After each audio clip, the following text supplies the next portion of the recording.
How do you feel personally when you watch a patient that you're working with growing in independence? How do I feel personally? That is the most fulfilling thing of my life.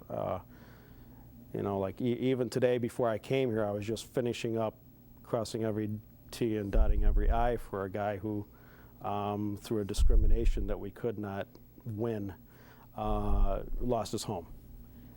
You know, and being able to rebuild his life, finding a place for him to live, getting him everything he needed was a very satisfying thing. So yeah, I desire for everyone I deal with to totally rebuild their life, and I'm willing to do just about anything to help that happen. You bump into prejudice and misconceptions every day on the part of the public. Absolutely.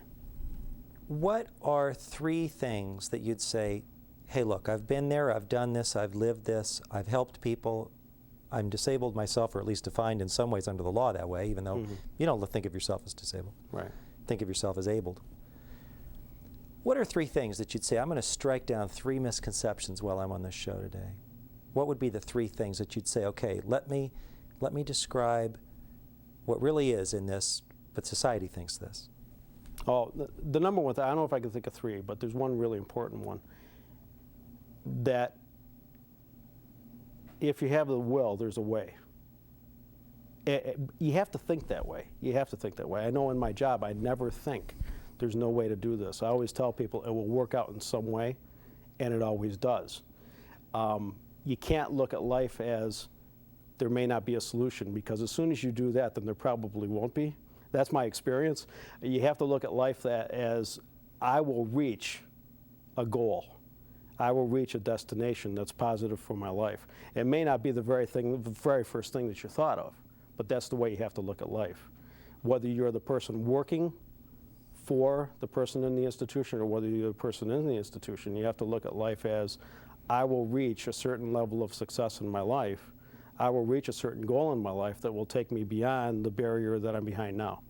And that's the way life has to be looked at in order to reach any kind of successful goal. I know that you're not an individual who has a PhD and works at Princeton writing about motivations of human beings and studying it in a lab. But you're somebody who has experience in the work. Right. Why is it true that you have to have goals that are clear and a belief things can be better? Why is that true, in your opinion? Okay. Not true from a research perspective, but from your life experience. Why do you have to believe, I'm going to set this goal, I'm going to reach this goal? You have to believe that, because if you don't have, because that's the very basis of self-confidence. If you don't have that confidence, then you don't have the strength to be able to achieve that, because any other thinking is self-defeatist. Great. Okay. We will be back in a moment with more on putting life back on track through the power of the human spirit. Hi, and we're back with Dave Edgerton, learning about how people who are in a hospital system move forward to find new hope, get out of that system and build a new life. We were talking about the prejudice that exists in society, that you can't maybe, or hey, you're disabled, you can't do this, or even within someone's own mind, what holds them back. One thing that you said is that you have to look at life, I'm going to set a goal, I'm going to reach that goal. Right. You've learned that. What else have you learned along the road here? As far as my job goes, and I don't even look at it as a job, I look at it as a lifestyle I've chosen, but as far as that goes, a lot of what is required of me is to teach other people, other colleagues that are there for people in institutions. I've learned that, you know, to show them, because I'm not just setting an example for the consumer, we call them consumers, but I'm not just setting an example for them, but I'm setting an example for other people that work in the healthcare industry of how to treat people with disabilities, you know. Look at them more as abled as opposed to disabled. Encourage them to do whatever it is they can do. If they can, like, the very first thing you have to do is if you want to get out of an institution, you have to find a place to live. Virtually all benefits that can be had is based on having an address in the community. So from a social work perspective, you wouldn't call, to get the person, like let's say a person's been institutionalized for a very long time. Let's say I know someone who's been in a nursing home for 8 years. After that amount of time of having everything done for you, the whole idea of doing for yourself can be really overwhelming, and the only way you can overcome that from a psychological point of view is to start doing for yourself. There's small steps that can be done that a lot of people in social work don't realize how important they are.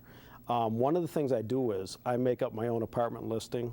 It ends up to be 24 to 30 pages of current listings that are open. A person has to find a place to live in the community before we can go any further. So I give that to them. It is their job. If they can dial the phone, it's their job to call landlords, set appointments to meet them. I'll go to the apartment building with them or whatever and advocate and sell them to the landlord or whatever I need to do.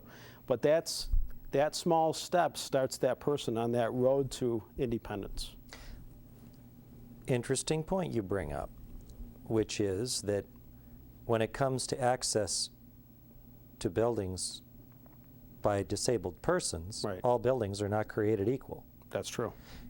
A lot of people don't really see the legitimacy of investing money to make an apartment or an office complex accessible to those with a disability.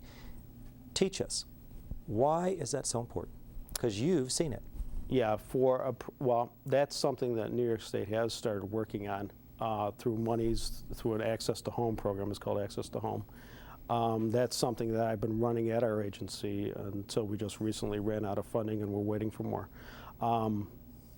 It gets people the modifications they need on their home to be able to get in and out the door, to be able to have cupboards that are maybe lower, counters that are lower for people in wheelchairs, you know, accessibility into the bathroom, having the doorways wide enough. I mean, these are things that able-bodied people take for granted.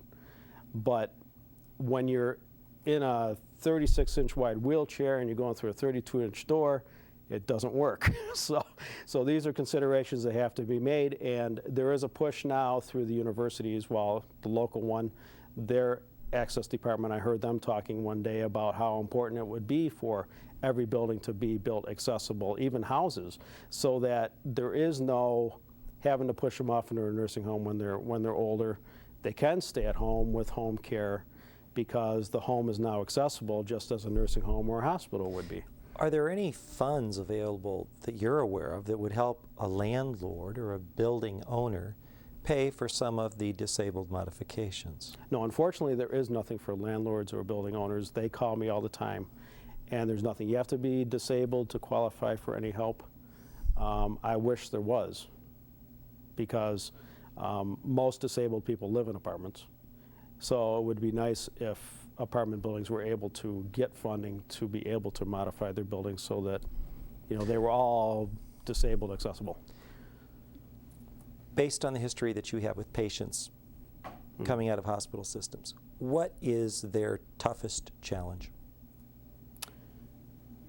Of people coming out? In rebuilding their lives, getting out of the hospital. What's the toughest challenge for them? Themselves.